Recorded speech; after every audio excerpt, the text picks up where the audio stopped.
दोस्तों, क्या आप जानते हैं वो कौन सी सॉफ्ट ड्रिंक है जिसने पहले के समय में जानी मानी सॉफ्ट ड्रिंक को भी पीछे छोड़ दिया था। लेकिन ऐसा क्या हुआ कि इस ब्रांड को बंद करना पड़ा और किस सॉफ्ट ड्रिंक ने इसकी जगह छीनी? क्या ये कोल्ड ड्रिंक दोबारा मार्केट में तहलका मचाने आ रही है? आखिर इस सॉफ्ट ड्रिंक का नाम क्या है? कब तक ये मार्केट में नजर आएगी? अगर नहीं जानते तो चलिए आज हम आपको सब कुछ बताते हैं। इस कोल्ड ड्रिंक का नाम है दोस्तों कैंपा कोला। जी हाँ, यही वो कोल्ड ड्रिंक है जिसने अपने गजब के स्वाद से लोगों को अपना दीवाना बना दिया था। अगर कोई कोल्ड ड्रिंक पीना चाहता था तो ये उनकी पहली पसंद हुआ करती थी। इंडिया में ये सॉफ्ट ड्रिंक धड़ाके से बिका करते थे। उस समय में दोस्तों किसी भी सॉफ्ट ड्रिंक में इतना दम नहीं था कि वो इसकी बराबरी कर सके। आज फिर इसके मार्केट में वापसी होने वाली है, लेकिन सवाल ये उठता है कि आखिर इसका वो सुनहरा दौर खत्म कैसे हुआ। अब इसके बारे में चलिए चलते हैं इतिहास में। ये बात है साल 1956 की, जब एक सॉफ्ट ड्रिंक मार्केट में लॉन्च हुई जिसका नाम था कोका कोला। इसको अटलांटिक जॉर्जिया में जॉन स्ट्रीट पैटम्बर ने बनाया था। ये एक फॉरेन कंपनी थी जो इंडिया में अपने ब्रांड के दम पर खूब नाम कमा रही थी। कोका कोला ने थोड़े ही दिनों में दोस्तों लोगों के दिलों में अपनी जगह बना ली, क्योंकि अब तक भारत में कोई भी सॉफ्ट ड्रिंक मौजूद ही नहीं थी जो इसको टक्कर दे सके। यही वजह थी कि कोका कोला ने कुछ ही समय में मार्केट में अपनी जगह बना ली और खूब पैसे भी कमाए। इसका ये सुनहरा दौर करीब 20 सालों तक ऐसे ही चलता रहा। लेकिन फिर इस कंपनी का बुरा वक्त भी शुरू हुआ, क्योंकि इसके सामने कुछ ऐसी शर्तें आकर खड़ी हो गयी जो इस कंपनी को मंजूर नहीं थी। दरअसल साल 1974 में 1 जनवरी को एक एक्ट लागू हुआ जिसका नाम था फेरा, यानी कि फॉरेन एक्सचेंज रेगुलेशन एक्ट, जिसका कहना था कि जो भी फॉरेन की कंपनी भारत में अपने ब्रांड्स को बेचेगी उसे भारत की सरकार को 60% शेयर्स देने होंगे। इस पर कोका कोला कंपनी राजी भी हो गई, क्योंकि वो जानती थी अगर हमने इस एक्ट को नहीं माना तो हमें बहुत बड़ा घाटा झेलना पड़ सकता है, क्योंकि अभी तक भारत में सिर्फ और सिर्फ इसी कंपनी का राज था। इसलिए ये कंपनी दोस्तों 60% वाली बात पर आसानी से राजी हो गए। लेकिन इस कंपनी पर असली बम तो तब फूटा जब भारत सरकार ने कहा कि आपको 60% शेयर्स के साथ अपनी रेसिपी को भी हमारे साथ शेयर करना पड़ेगा। जो भी इंग्रेडिएंट्स, जो भी फॉर्मूला आप अपनाते हैं वो सब आपको पहले हमें बताने पड़ेंगे। ये सुनकर कंपनी के होश उड़ गए, क्योंकि वो अपनी रेसिपी किसी को भी नहीं बताना चाहती थी। ये इनका एक ट्रेड सीक्रेट था, इसलिए इस कंपनी ने अपनी रेसिपी बताने से मना कर दिया। जब भारत सरकार ने इनका ये फैसला सुना तो इन्होंने इस कंपनी को भारत से बाहर जाने का रास्ता दिखा दिया और साल 1977 में ये कंपनी भारत को छोड़कर चली गई। और इस तरह भारत में कोका कोला का दौर खत्म हुआ। जब इस कंपनी का दोस्तों पूरी तरह से भारत से नामो निशान खत्म हो गया तो उस समय एक और कंपनी भी बंद होने की कगार पे पहुंच गई, जिसका नाम था प्योर ड्रिंक। इस कंपनी की भी बहुत ज्यादा मंदी आ गई थी, क्योंकि ये कंपनी कोका कोला के साथ मिली हुई थी। ये कोका कोला की बोतल बनाती थी, उसकी मार्केटिंग करती, साथ ही एडवर्टाइजिंग की जिम्मेदारी भी इसी कंपनी ने अपने कंधों पर ले रखी थी। आप कह सकते हैं कि कोका कोला की नींव यही प्योर ड्रिंक कंपनी थी।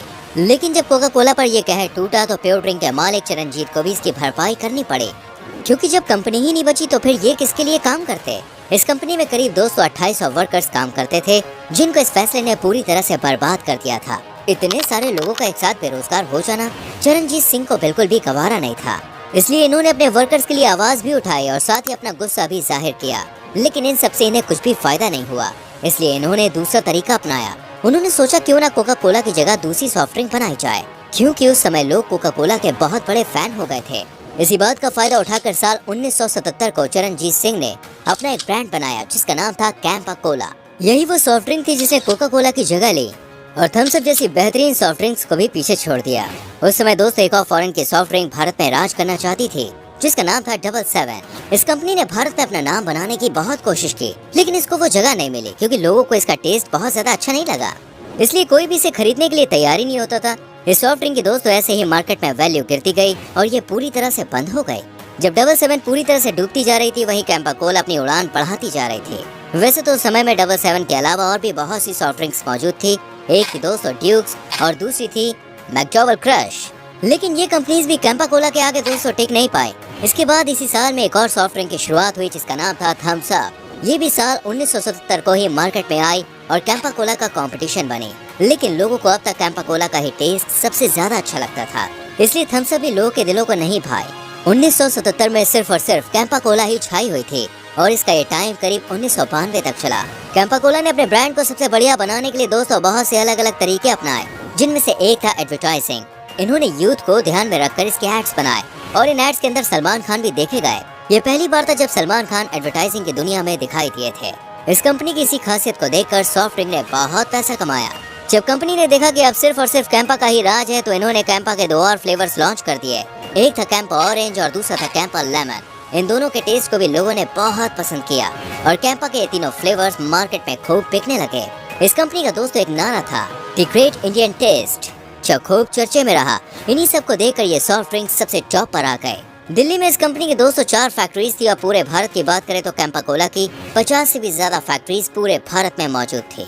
अब वो दौर भी आ गया जब कैंपा का दौर खत्म होने वाला था, क्योंकि साल 1991 में भारत सरकार ने हर एक फॉरेन कंपनी को भारत में आकर अपना बिजनेस शुरू करने का फैसला सुनाया। ये फैसला इसलिए लिया गया ताकि भारत की अर्थव्यवस्था में सुधार हो सके और ये एक फैसला कैंपा कोला की बर्बादी की वजह बना, क्योंकि इस फैसले के बाद कोका कोला दोबारा भारत में आ गई। इसके साथ साथ और भी बहुत सी मल्टीनेशनल कंपनीज ने भारत में अपने पैर जमाए, जिनमें शामिल थी फोर्ड, सोनी, सैमसंग, नोकिया, ऐसी और भी कई कंपनीज जो भारत में आकर बस गए। वैसे तो पेप्सिको ने 1989 में ही भारत में अपनी वापसी कर ली थी, लेकिन इकोनॉमिक लिबरलाइजेशन ने इसे खुली छूट दे दी।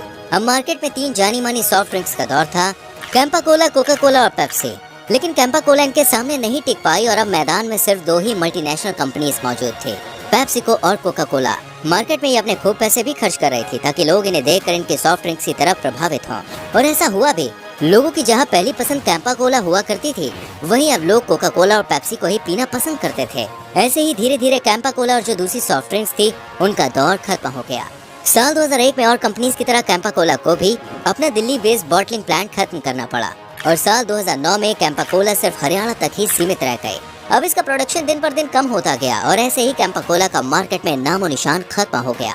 अब जब कैंपा कोला का दौर पूरी तरह से खत्म हो गया तो मुकेश अंबानी दोबारा से कैंपा कोला को मार्केट में लाने की तैयारी कर रहे हैं। मुकेश अंबानी ने 2022 में इस कैंपा कोला के ब्रांड को खरीद लिया है। हम सब ये बात जानते हैं, जिस भी बिजनेस में ये हाथ डालते हैं उसको अलग मुकाम पे पहुंचा देते हैं और इनका हर ब्रांड खूब नाम भी कमाता है। मुकेश अंबानी सॉफ्ट ड्रिंक को सबसे बेहतर बनाने का तरीका ढूंढ रहे हैं। अगर बात करें मार्केटिंग की तो मुकेश अंबानी के पास भरपूर पैसा है और उन पैसों से वो इस सॉफ्ट ड्रिंक को दोबारा इतिहास में वापस लाने की कोशिश करेंगे।